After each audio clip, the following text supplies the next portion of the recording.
Hey guys, you're watching The Hungry Handgunner. I'm Nick. I'm pretty excited about this one. This gun took me a while to track down because by the time I decided I wanted one, of course, yeah, things got crazy. So we're gonna shoot.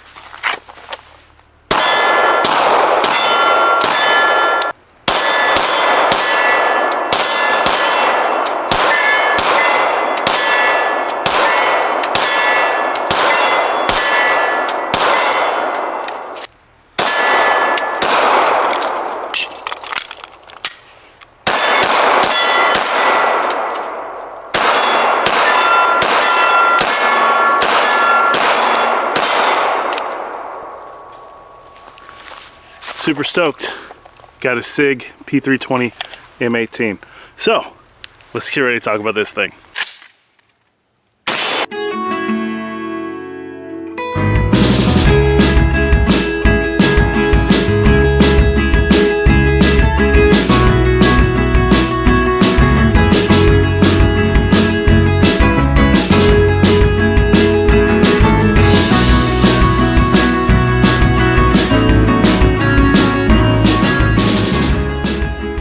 So if you're new to the channel, I'll go ahead and start by saying I am a sucker for the MHS guns. I was active duty during a time where we carried the Beretta. My job in the military, carried the Beretta a lot, and I love the Beretta style of pistol.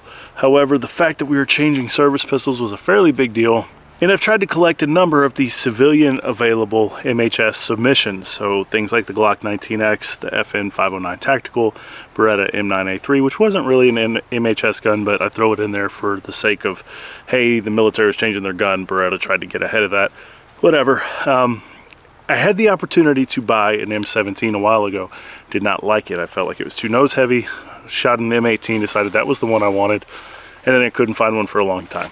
So we ended up getting one in the shop, and I had to have it. So Sig M18, I do have the TLR7 sub from Streamlight on there.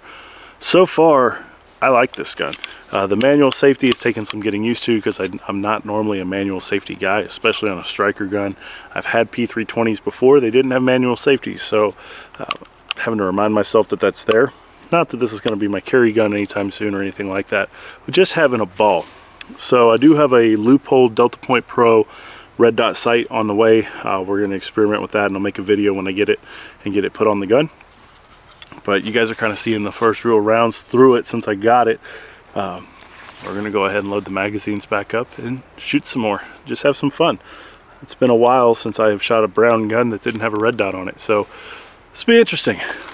So the M18 comes with 3 mags. Mine came with a 17 round flush fitting magazine, and it also comes with 2 21 round extended magazines, so it doesn't stick out that much, but pretty cool actually. The way my fat hands are, not bad at all.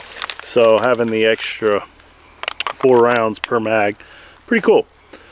We're gonna go ahead and shoot a little bit from here. That first silhouette is 20 yards. The second one back is 40 yards. So we're gonna be giving it a good little test here and just see what we can get on these silhouette targets. Should be fun. All right.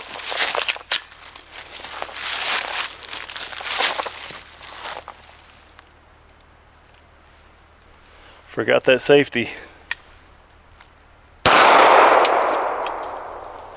Funny, I forgot the safety.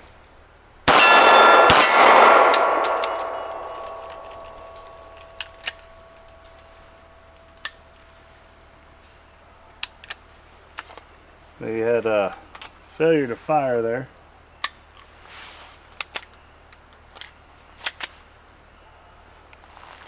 Yeah, it kind of looks like a light primer strike. I'm not sure how well. Didn't hit it too good. We'll give it a go here. I'm going to put it back in the mag. See if we can't get it to fire.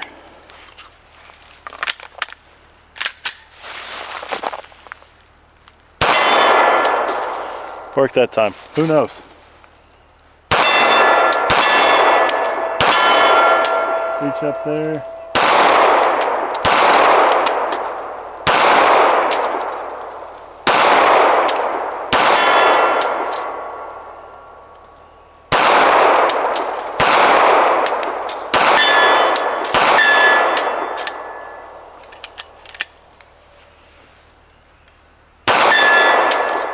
Sights are taking me a little bit of getting used to. That front sight really fills the gap here on the rear. There's not a whole lot of fine-tuning your sight picture at longer range, and the rear sight's very, very wide. You'll see that more when we do the close-up.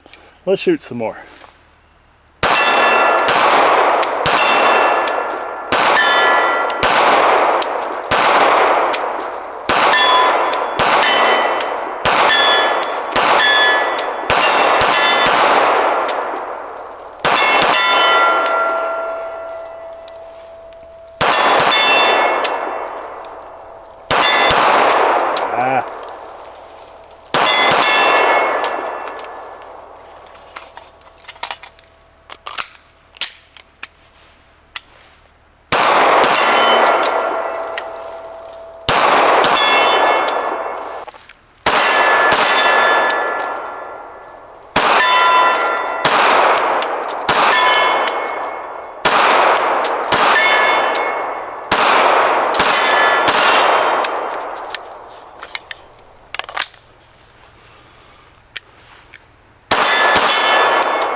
Three rounds left.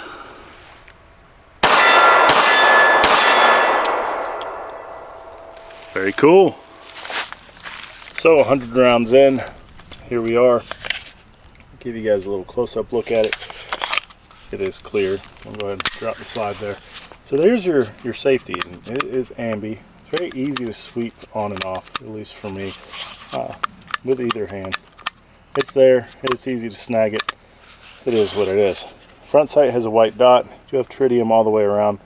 Hopefully the camera is showing you just how you just don't have a lot of play with those sights.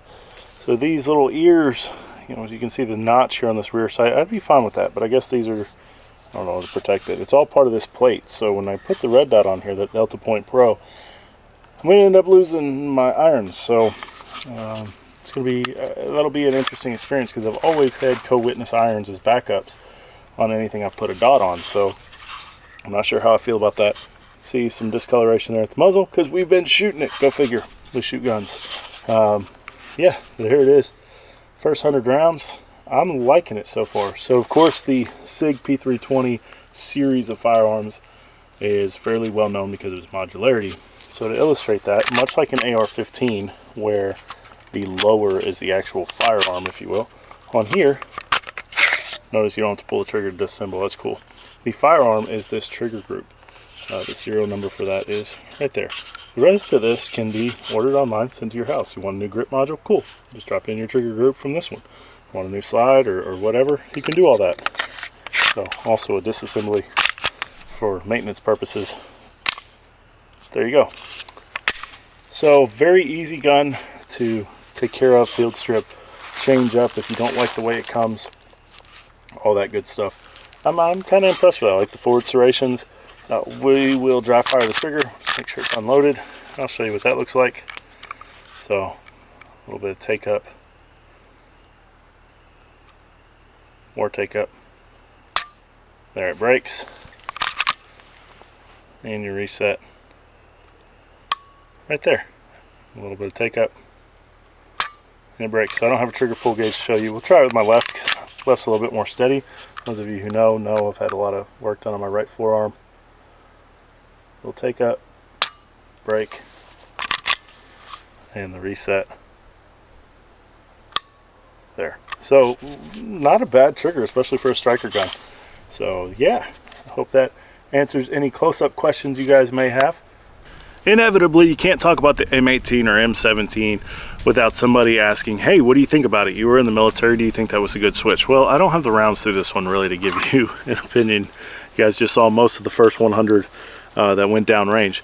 I don't know yet. I think that the M9A3, if you've watched the channel, and there's going to be links down in the description if you're interested, I have over 10,000 rounds through my M9A3. At this point, if it were up to me, I would have gone that route. But then again, I'm looking at it from a point of fiscal responsibility. All the parts that we had for the regular M9s would work on that one, and fiscal responsibility is just not a thing the government does. We know that. So we guess we can throw that out. But so far, pretty impressed with this. I was a bit Nervous because P320s I've had in the past, they just didn't work for me. They just were not something that I really liked all that much. The long full-size ones felt kind of nose heavy to me. The Sig striker trigger, just kind of, if you've shot one, you know, doing dry fire, it's kind of got that sprung sound to it. It's just weird. It's just weird to me. Nothing inherently wrong with the gun, different strokes, different folks. But I was bound and determined to have one of these in my MHS gun collection anyway, so I figured why not run the piss out of it and see if I like it or not. So we're going to be doing that as fast as I can work my little single stage press and get ammo loaded up for it. Which brings me to my next point. I'm not quite ready to blame the gun for that failure to fire earlier.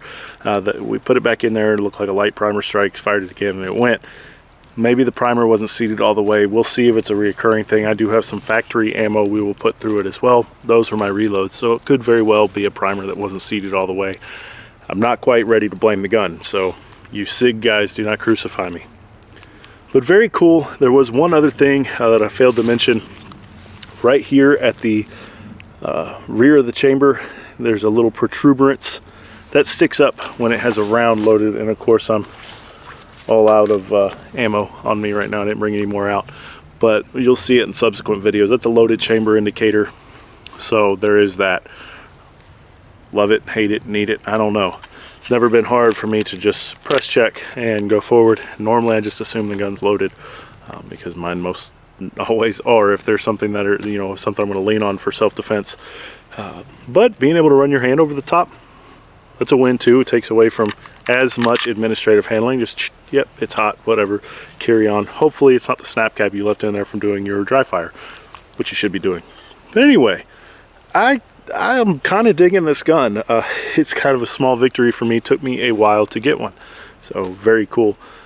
Patreon and channel member supporters, thank you, because your contributions helped make this possible, and thank you. As a father of three, it's not always easy to snag stuff, but I look forward to putting this through its paces and getting you guys an unbiased, hopefully 1,000 round review. I feel like this one definitely is going to get 1,000 rounds before I give you the full review.